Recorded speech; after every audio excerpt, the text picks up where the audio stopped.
Yesterday, I made a video about the Keith Scott shooting in which I said I was wrong in my initial evaluation of that situation.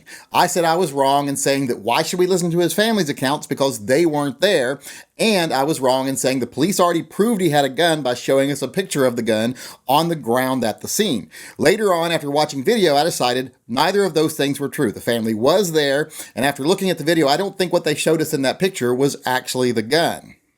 Now, after I made that video, I started getting credit for two things, and I don't really understand why I'm getting credit for either of them. The first of which was people were giving me credit for admitting I was wrong. I've never understood why it's a big deal to admit you're wrong. I'm used to being wrong. I'm married and got two teenage sons. I'm usually wrong or lame or something, according to them. So I'm used to it. And like my grandfather said, never give much credibility to someone who's always right. So, I have no problem admitting when I was wrong. That doesn't mean I'll be bullied into changing my opinion just because some very loud people disagree, but if I'm actually wrong, like I said, got no problem admitting it. Now, the second thing I started getting credit for that I don't understand is people saying that it was very brave of me to stand up in support of Keith Scott and take such an unpopular opinion and be willing to say the truth even though I know it's not going to be something people want to hear. And in that case, I don't understand why people are giving me credit for that because I did not support Keith Scott. I am not on Keith Scott's side. I in no way said I believe he didn't have a gun. I just said I don't think that's a picture of the gun and that I was wrong about his family not being there. They were there. I firmly believe he had a gun. I have no reason to not believe he had a gun. In the video, you hear the police telling him to drop the gun. I don't care what his wife says. I think he had a gun. I think he refused to drop the gun. I think he had it in his hands when he was confronting the police. So I think they shot a man who had a gun in his hand who refused to drop it. I just don't think that picture was of the gun. And as far as his wife saying he doesn't have a gun and people saying his wife would know if he had a gun, his family would know if he had guns. Yeah, right. No gun guy has ever bought a gun without asking his wife for permission. No gun guy owns any guns that his family has no clue about.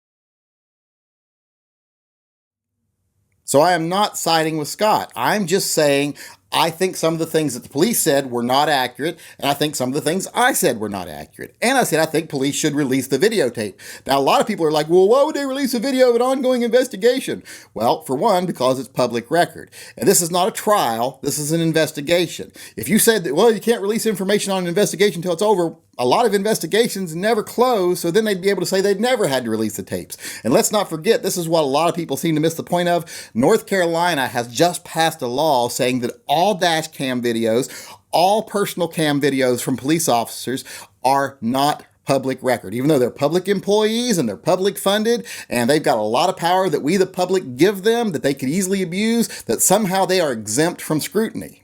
That they are exempt from the Freedom of Information Act because they want to be, because they don't want to have to turn over anything that could show they were wrong. That should be unacceptable to every American. Any agency that we give a lot of power to should face more scrutiny than the average person out there on the street, not less. But still, that's a far cry from me supporting Keith Scott. Like I said, I think he had a gun. I think he's a felon in possession of a gun. I think he didn't drop the gun when police told him to, so they shot him.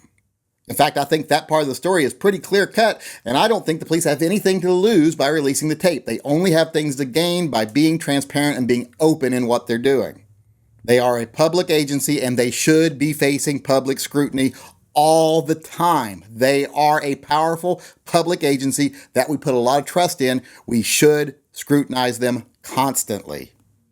Now, if we want to get into other aspects of this case, like was Keith Scott mentally capable of understanding the orders the police were giving him, especially since he just took medication? Well, that's a different story. That doesn't still make it right that he had a gun, but that is a different story. Do we want to talk about how police could have handled it differently once he was sitting in that car and they had him surrounded? Should they have made him get out? Should they have even made that situation happen? That's a different story. And if we want to talk about whether the police even had a right to initiate that contact based simply on the fact that they thought he had a gun, well, that's a different story entirely. I don't think they did have a right to do that. In North Carolina, citizens can own guns like most places in the country, and just suspecting that they have a gun is not justification for police to harass them. Every person who has a firearm on them shouldn't have to be subject to scrutiny by the police every second of every day and have their rights violated by the police anytime the police want to, simply because they are exercising their constitutional rights.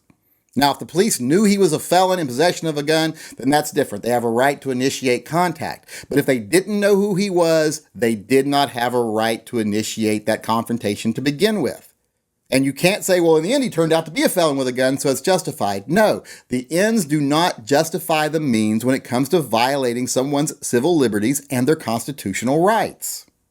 There has to be a lot of reason for police to intervene in someone's life, a lot of justification, a lot of cause for them to get involved in someone's life in a way to alter their life and maybe even end their life.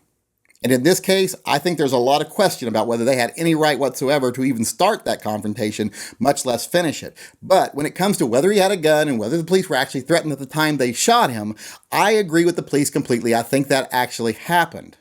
So I don't believe the police shooting Keith Scott was in any way a criminal act. I think it might have been a negligent act, and I think it might have been an unnecessary act that they caused through not following proper protocol and overstepping their authority. And I think they bear some culpability for that, but as far as whether he was actually presenting a threat when they shot him, I do believe he was. As to whether or not that situation would have happened at all if police weren't overstepping their bounds, and if they were actually overstepping their bounds at all to begin with, well, that's a totally different topic.